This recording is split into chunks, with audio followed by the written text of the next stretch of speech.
اور بال کے لیے 800 نبی بنائے، ان کو ڈیڈیکیٹ کیا گیا، اور اس نے یہودی نوجوان عورتوں مردوں کو بدکاری حرام کاری کی طرف راغب کر لیا، گامزن کر دیا، اور لوگ خدائے واحد کی پرستش کی بجائے بتوں کی پرستش کرنے لگے، اور اخیب اس کام میں پیش تھا، اور اس عورت نے اپنا ناپاک زہریلا تباہ کن منصوبہ جو ہے اس طرح سے پروان چڑھایا۔ یہ ایک ناپاک، قابل مذمت اور شیطانی کردار تھا، اور یاد رکھیے کہ یوں یہودی جو ہے وہ دو راہوں پر چلنا شروع ہو گئے۔ وہ یہوہ سے بھی الگ نہیں ہونا چاہتے تھے، اور اس عیاشی، بدماشی، حرام کاری، زنا کاری کو بھی نہیں چھوڑنا چاہتے تھے۔ تو ہم نے سیکھا تھا کہ ایلیا نے چیلنج کیا کہ تم یا تو بال کی پوجا پرستش کرو تو یا پھر خداوند کے پیچھے چلو۔ تو لوگوں نے خدا کے پیچھے چلنے کا جو ہے وہ اندھیا دیا، پیغام دیا، اور اس طرح سے یہ ایک انتہائی ناپاک، گنونا، غلیظ، گندا کردار تھا بائبل کی تاریخ میں، اور یہ بائبل مقدس کے کئی اصولوں اور قانون قاعدوں کے خلاف کام کیا گیا۔ ایزیبل غیر اقوام سے تعلق رکھتی تھی، جبکہ یہودیوں کے لیے غیر اقوام میں شادی کرنا ممنوع تھا۔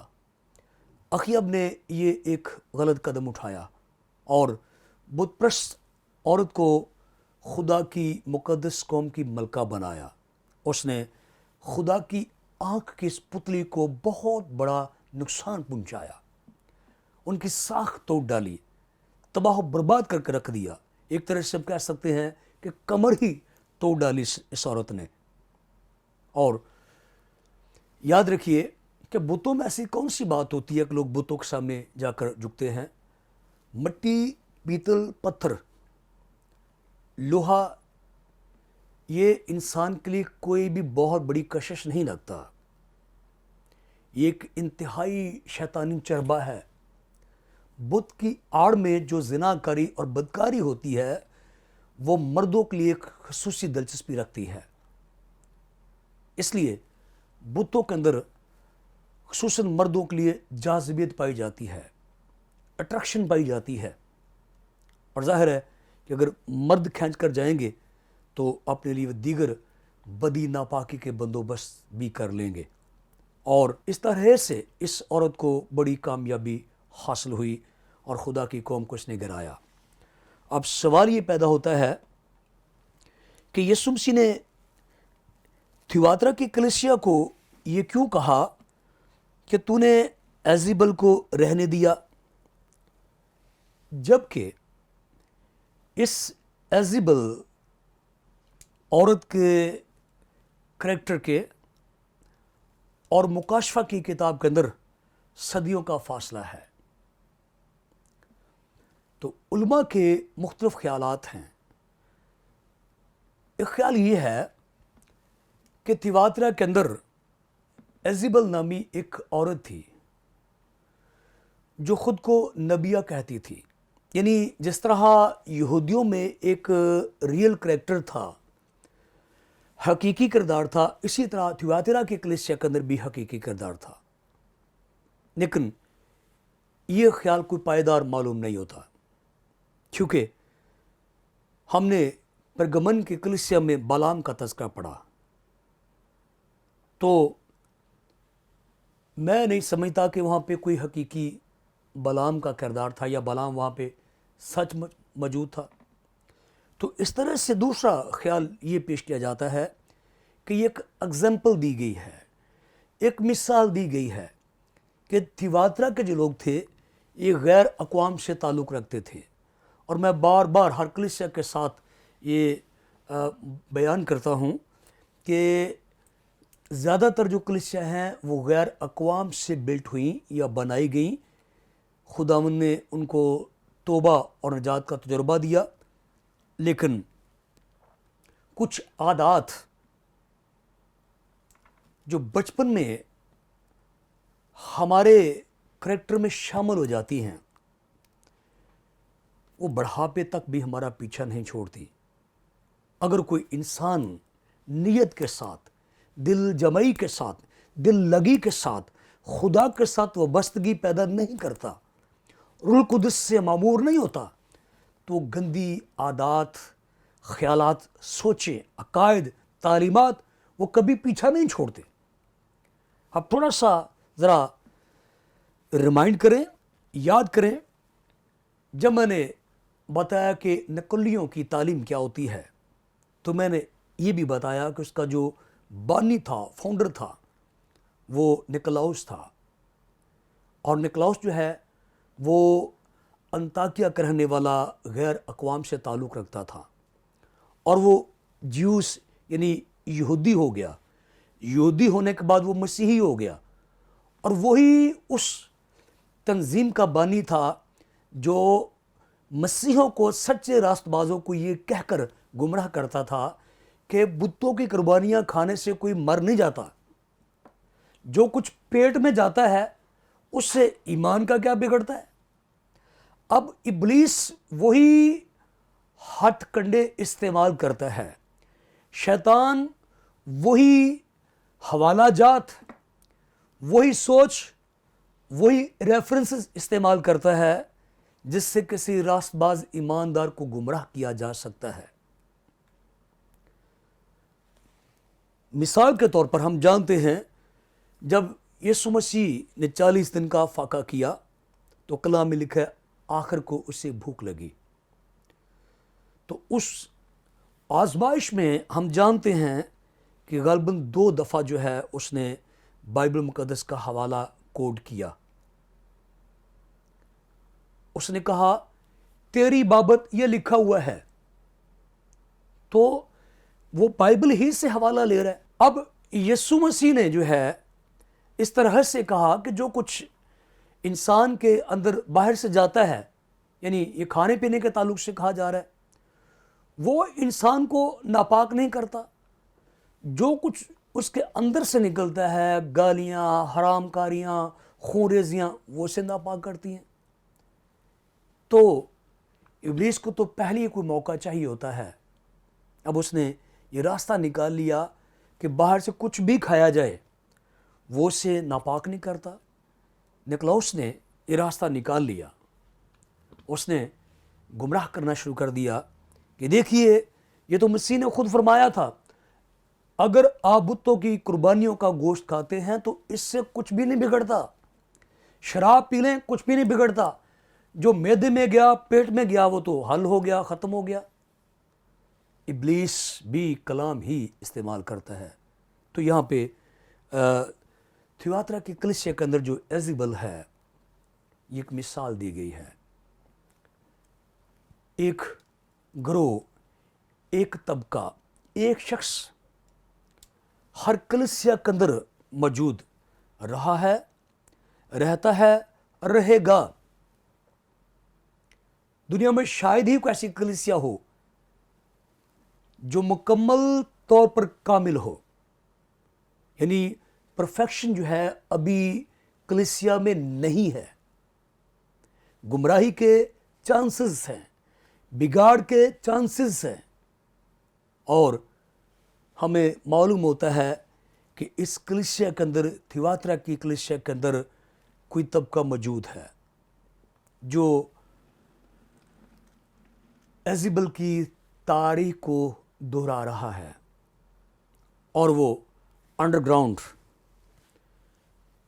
ایک طرف یہ شجر، یہ درخت اپنی روحانی بلندیوں کے سبب سے آسمان کو چھو رہا ہے، دوسری طرف وہ طبقہ زہریلے کیڑوں کی طرح اس کی جڑوں کو کھوکھلا کر رہا ہے۔ چند ممبران کو، چند لوگوں کو ورگلا کر، پھسلا کر، انہیں اس بات کے لیے قائل کر کے کہ اگر ہم مندر پہ جاتے ہیں تو کیا ہمارا ایمان ٹوٹ جاتا ہے؟ بھئی آپ کا ایمان اتنے کمزور ہے؟ تو ابلیس دلیل دینے میں بہت ماہر ہے. اس نے ہوا کو دلیل دے کر جو ہے قائل کر لیا. اگر وہ عورت جو پرفیکٹ بنائی گئی، وہ مرد جو بغیر گناہ کے بنایا گیا، اگر وہ ابلیس کے جال میں پھنس سکتا ہے تو تھیواترا کی کلیسیا کے اندر ایسا نہیں ہوگا. یہ کون گارنٹی دے سکتا ہے؟ میری آپ کی کیا گارنٹی ہے؟ کسی کلیسیا کی کیا گارنٹی ہے؟ کسی پاسٹر کی کیا گارنٹی ہے؟ کسی ایلڈر کی کیا گارنٹی ہے؟ کسی مبشر کی کیا گارنٹی ہے کہ کب کس وقت ابلیس کسی کو بھی ورگلا سکتا ہے؟ تو یہاں پہ معلوم ہوتا ہے کہ کچھ لوگوں کو ورگلایا گیا، کچھ لوگوں کو اس بات کے لیے قائل کر لیا گیا، مائل کر لیا گیا کہ وہ مندروں پر جا کر قربانیاں کھائیں.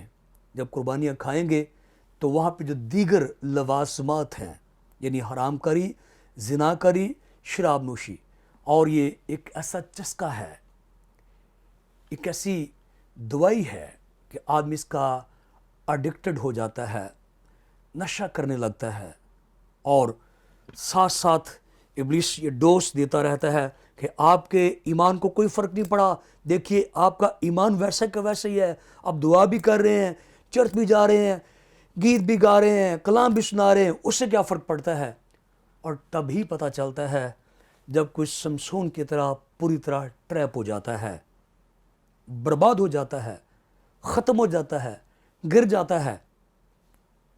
لیکن ہمارا خداوند تباہی میں دلچسپی نہیں لیتا، بربادی میں اس کی خوشی نہیں ہے، کلیسیا کی گراوٹ میں اس کی شادمانی نہیں ہے، کسی راست باز کے ڈگمگانے میں وہ خوش نہیں ہے، راست باز کے گرنے سے اسے خوش نہیں ہوتا، بلکہ اس نے کہا کہ اگر راست باز گرے تو میرا دل ٹوٹ جاتا ہے.